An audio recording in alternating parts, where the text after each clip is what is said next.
আসসালামু আলাইকুম। এখন দেখবেন সংবাদ শিরোনাম। বাজেটে চমক দেখাতে চায় সরকার, কর আদায়ে আসছে নতুন কৌশল, বাড়তি খরচের চাপ সামাল দেয়াই বড় চ্যালেঞ্জ বলছে সিপিডি। বাড়তি খরচ মেটাতে উন্নয়ন সহযোগীদের কাছে $200 কোটি সহায়তা চাইলেন প্রধানমন্ত্রী। মে মাসের মজুদেও সমস্যা হবে না, দাবি জ্বালানি বিভাগের। দীর্ঘ সময় লাইনে দাঁড়িয়েও তেল পাচ্ছেন না অনেকে, জ্বালানি দেওয়ার সময় নির্দিষ্ট করে দেওয়ার দাবি। কয়েক জেলায় অভিযানে বিপুল পরিমাণ ডিজেল পেট্রোল জব্দ। সিলেটে হামের উপসর্গ নিয়ে রোগী বাড়ছে হাসপাতালে। 9 দিনে মারা যাওয়া 5 শিশুর বয়সী 1-এর নিচে। নতুন ভ্যারিয়েন্ট ছড়িয়েছে কিনা পরীক্ষা করে দেখার দাবি। শরীয়তপুরে সরকারি চাল কালোবাজারে বিক্রির অভিযোগ, হাতে নাতে আটকের পরও প্রশ্নবিদ্ধ ভূমিকা প্রশাসনের। তদন্তের আশ্বাস খাদ্য নিয়ন্ত্রকের।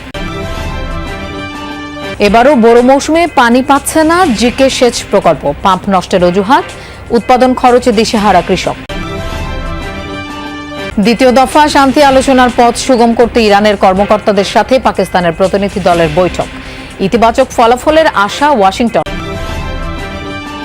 গোল উৎসবের ম্যাচে রিয়াল মাদ্রিদকে 4-3 গোলে হারিয়ে চ্যাম্পিয়ন্স লিগের সেমিতে বায়ার্ন মিউনিখ। ড্র করেও প্রথম লেগের জয়ে শেষ 4-এ আর্সেনাল। এতক্ষণ শুনছিলেন সংবাদ শিরোনাম, এখন দেখবেন বিস্তারিত। আসছে বাজেটে বেশ কিছু চমক রাখতে চায় নতুন সরকার। দুর্নীতি কমিয়ে অর্থনীতিতে আস্থা ফেরানো মূল লক্ষ্য। কর আদায়ে আসবে একাধিক নতুন কৌশল।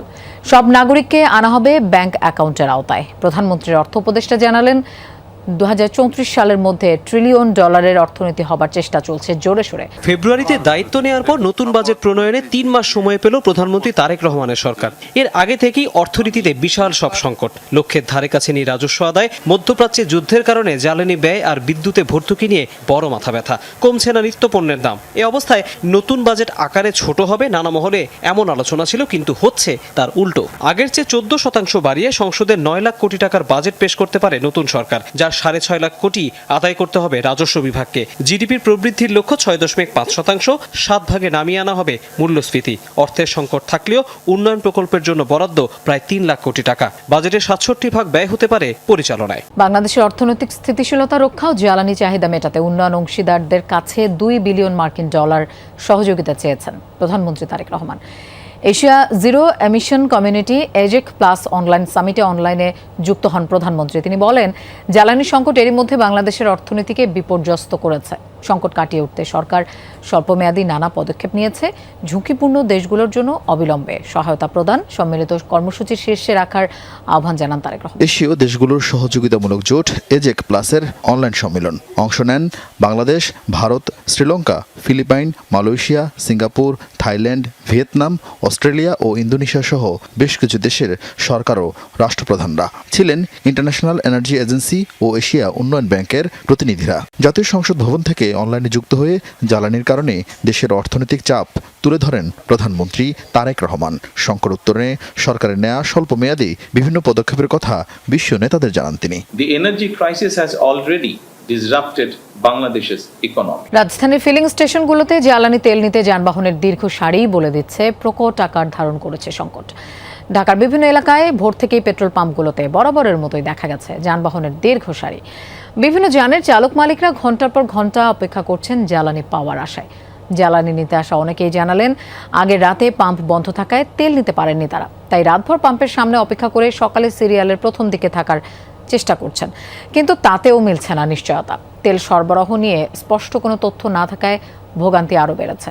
যান চালকদের অভিযোগ, সকাল হলেই ভিআইপি সিরিয়াল নামে আলাদা একটি লাইন তৈরি হয়, এতে ক্ষুব্ধ সাধারণ লাইনে দাঁড়িয়ে থাকা মানুষরা।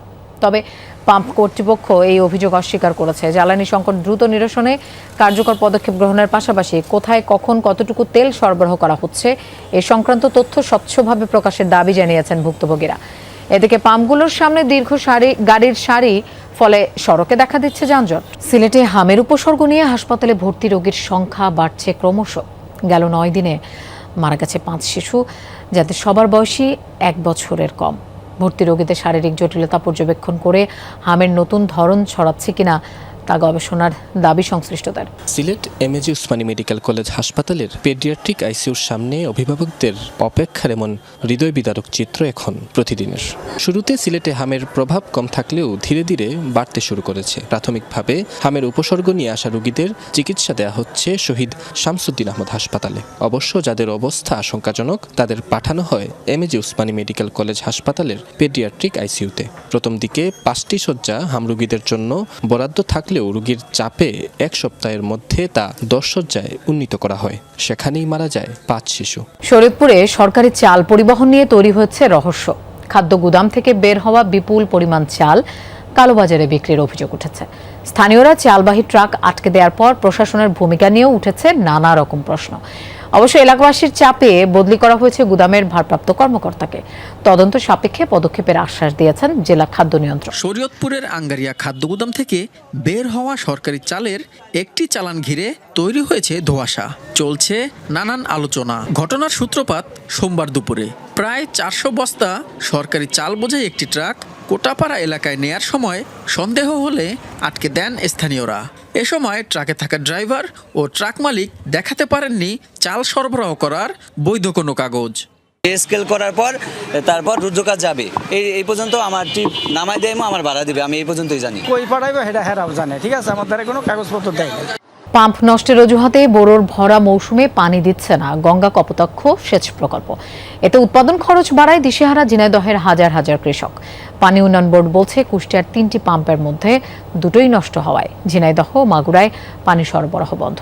দ্রুত মেরামত করে সমস্যার সমাধানের আশ্বাস দিয়েছেন তারা। ঝিনাইদহের হরিণাকুণ্ড উপজেলার 7 ব্রিজ এলাকার গঙ্গা কপোতাক্ষ সেচ প্রকল্পের প্রধান খাল এটি। বোরো আবাদের ভরা মৌসুমেও পানির অভাবে করছে খা খা।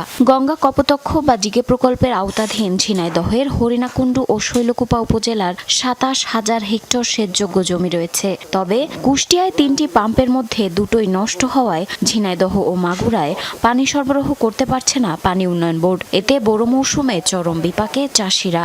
যুক্তরাষ্ট্র ইরান শান্তি আলোচনার পরবর্তী ধাপের কাঠামো নির্ধারণে তেহরানে দেশটির কর্মকর্তাদের সাথে বৈঠক করেছেন পাকিস্তানের মধ্যস্থতাকারীরা। বুধবার রাতে হয় প্রাথমিক এই আলোচনা। অংশ নেন ইরানের পররাষ্ট্রমন্ত্রী আব্বাস আরাগচি সহ শীর্ষ কর্মকর্তারা। তেহরান সফরে পাকিস্তান দলের নেতৃত্ব দিচ্ছেন সেনাপ্রধান ফিল্ড মার্শাল আসিম মুনির। বৈঠকে ইরানের আলোচকদের কাছে যুক্তরাষ্ট্রের নতুন বার্তা পৌঁছে দেন মধ্যস্থতাকারীরা। বৃহস্পতিবার আবারও আলোচনায় বসবেন তারা। চলতি সপ্তাহের শুরুতেই ইসলামাবাদে যুক্তরাষ্ট্র ইরান উচ্চ পর্যায়ের বৈঠক সমঝোতা ছাড়াই ভেস্তে গেলেও মধ্যস্থতার চেষ্টা চালিয়ে যাচ্ছে পাকিস্তান। দ্বিতীয় দফা বৈঠকের পথ সুগম করতে বুধবার তেহরান সফরে যায় দেশটির প্রতিনিধিরা। ইতিবাচক ফলাফল নিয়ে আগেই আশাবাদ জানিয়েছে হোয়াইট হাউস।